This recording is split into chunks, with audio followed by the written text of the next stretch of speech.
औज़ुबिल्लाहिमिनश्शैतानिर्रजीम बिस्मिल्लाहिर्रहमानिर्रहीम। दरूद व सलाम हज़रत मोहम्मद मुस्तफ़ा सल्लल्लाहु अलैहि वसल्लम पर, उनकी पाक आल पर, उनके असहाब पर।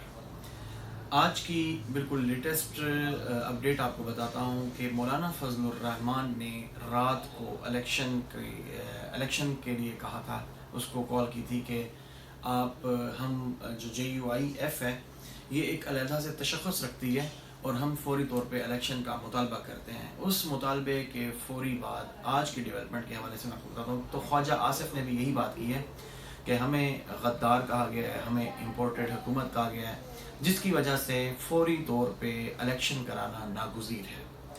ये एक डेवलपमेंट है इलेक्शन के हवाले से। ख़ान साहब का जो दावा था, जो उनकी बात थी, उसके बाद शेख रशीद साहब ने भी उसको सेकंड किया है कि 30 मई तक इंशाअल्लाह ताला इस पाकिस्तान में इंतखाबात हो जाएंगे। तो सबसे यानी कि पहली बात आपको मैंने यही बतानी थी कि इलेक्शन इंशाअल्लाह ताला बहुत करीब में है।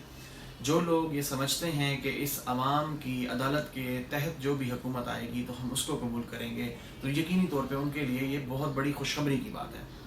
अब मैं आऊँगा दूसरी जानिब के रात को, बल्कि मुबारकबाद पेश करूँगा पाकिस्तान तहरीक इंसाफ के लोगों को, उनकी क़यादत को, कि उन पे इतना एतमाद, इतना बेजा एतमाद किया है हंगू के लोगों ने। NA-33 ने, नदीम ख़याल साहब जीते हैं, तकरीबन डिफरेंट जो उसकी आ रही हैं फिगर्स आ रहे हैं, तो कोई 3000 की लीड कह रहे हैं, कोई 5000 की लीड कह रहे हैं, जबकि इससे पहले जो यहाँ NA-33 में थे, PTI ही की सीट थी, तो वो 800 लीड से जीते थे। लेकिन उसके अगेंस्ट बाकी सारी जमातों ने भी कंटेस्ट किया था, लेकिन इस दफ़ा 16 जमातें मिली हैं और 16 जमातों ने मिल के तकरीबन 3 से 5,000 की लीड से PTI जीती है और बाकी लोग हारे हैं, जबकि वहाँ सारी जमातों ने मिल के इनके ख़िलाफ़ कंटेस्ट किया।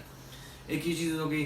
दूसरी बात मैं आपको बताता हूँ कि कल पिछला पूरा बल्कि week chief of army staff general Bajwa साहब ने बिज़नेस कम्युनिटी से भी मुलाकातें की हैं। उन्होंने जो उनके पुराने जर्नल्स थे या आर्मी के बंदे थे, आर्मी की लीडरशिप थी, उनसे भी मुलाकातें हुई हैं।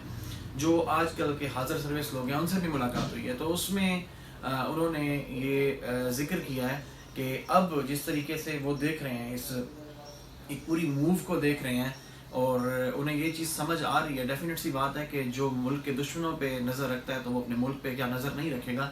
तो जो उन्हें हालिया मूव नज़र आ रही है, जो कैंपेन नज़र आ रही है ख़ान साहब की, तो उन्हें ये फ़ील हुआ है कि अगर ख़ान साहब दोबारा आते हैं तो हम उनको बड़े अच्छे दिल से, यानी कि बड़े तहे दिल से और बड़े वार्म वेलकम करेंगे। तो एक ये डेवलपमेंट है, ये भी पाकिस्तान तहरीक इंसाफ के दोस्तों के लिए, जो उनके लोग हमें मैसेज करके पूछते हैं कि अब क्या होगा, अब क्या होगा, तो ये उनके लिए एक मैसेज है। इसके बाद सबसे एक खौफनाक बात, बहुत बुरी बात, मैंने आपको पहले भी बताया है कि ख़ान साहब ने इस चीज़ का, चाहे छोटे तबके को, कारकुनान को या छोटी लीडरशिप को, यानी कि ख़ान साहब को छोड़ के जो बाकी के सेकंड उसके लीडरशिप है, तो वो जितना भी फ़ौज के ख़िलाफ़ बोलती रहे, जब तक ख़ान साहब नहीं बोलेंगे तो हर कारकुन की आवाज़ नहीं बनेगी। खैर, एक दुश्मन के एजेंडे के तहत अगर कुछ इस तरह भूले बिसरे लोगों ने फ़ौज के ख़िलाफ़ कैंपेन की भी थी, तो ख़ान साहब ने बड़ा सख्ती से मना कर दिया था कि आपने अदलिया और पाक फ़ौज के ख़िलाफ़ किसी भी किस्म की कैंपेन नहीं करनी। लेकिन अब उसी फ्लोर से, उसी पार्लिमान से मोहसिन दावड़, अब मैं उसके साथ साहब बिल्कुल भी बात नहीं करूँगा कि ये बंदा तो आज से नहीं, बड़े अरसे से पाकिस्तानी फ़ौज, ISI और इनके ख़िलाफ़ बातें कर रहा है। उसने पिछले दिनों ये बयान दिया है, मेरे ख्याल में आज से 2 से 3 दिन हो चुके हैं, कि जो पाक फ़िज़ाइया ने या जो पाकिस्तान आर्मी ने अफ़गानिस्तान में घुसकर 40 लोगों को मारा है, बेसिकली वो दहशतगर्दों को मारा है पाकिस्तान ने। ये हम क्लेम भी करते हैं और इंशाअल्लाह ताला बल्कि यकीनन ऐसा ही होगा।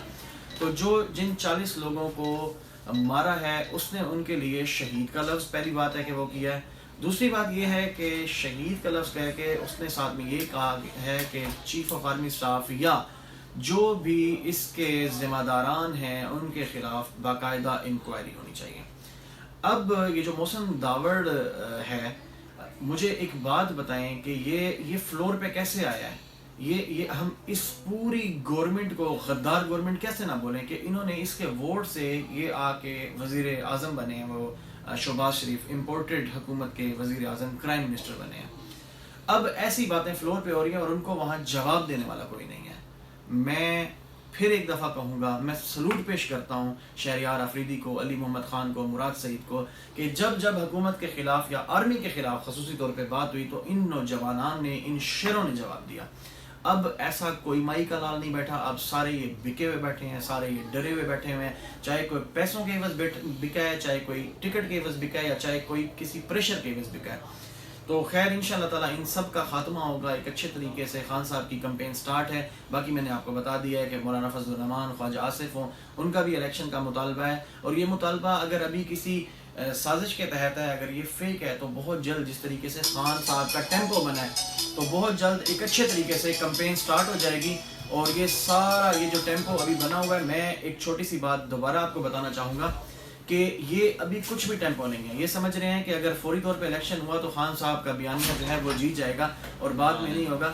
یہ میں آپ کو کنفرم کر رہا ہوں، یہ بات حقیقی طور پہ بتا رہا ہوں کہ اگر خان صاحب کو مزید ٹائم مل گیا تو وہ اس سے زیادہ اچھے ٹیمپو میں وہ آئیں گے، اور اس سے زیادہ، یعنی کہ ابھی تو 2/3 ایکسپیکٹڈ ہے، پھر اس سے کافی زیادہ بات آگے نکل جائے گی۔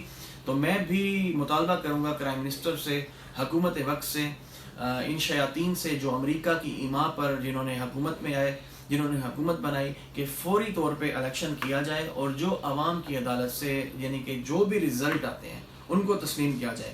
بعد میں بات صرف یہ کروں گا، منصفانہ انتخاب ہونے چاہیے، انتخابات انہوں نے چاہیے، اور الیکشن جو کمیشن کا چیئرمین ہے یا جو اس کا ہیڈ ہے، اس کو بھی ایک پراپر اچھے انسان کو لگانا چاہیے۔ ایسا نہیں کہ آپ کے کسی ریلیٹیو کا کوئی سمدھی ہو یا کوئی بھی آپ کے عزیز و اقارب میں سے نہیں ہونا چاہیے۔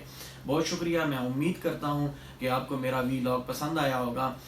مزید کمنٹس دینے کے لیے کمنٹ باکس میں اپنی رائے دیں، اور اپنی رائے کے مطابق پھر انشاءاللہ تعالی میں آگے ویڈیو بناؤں گا۔ بہت شکریہ، جزاکم اللہ، خدا حافظ۔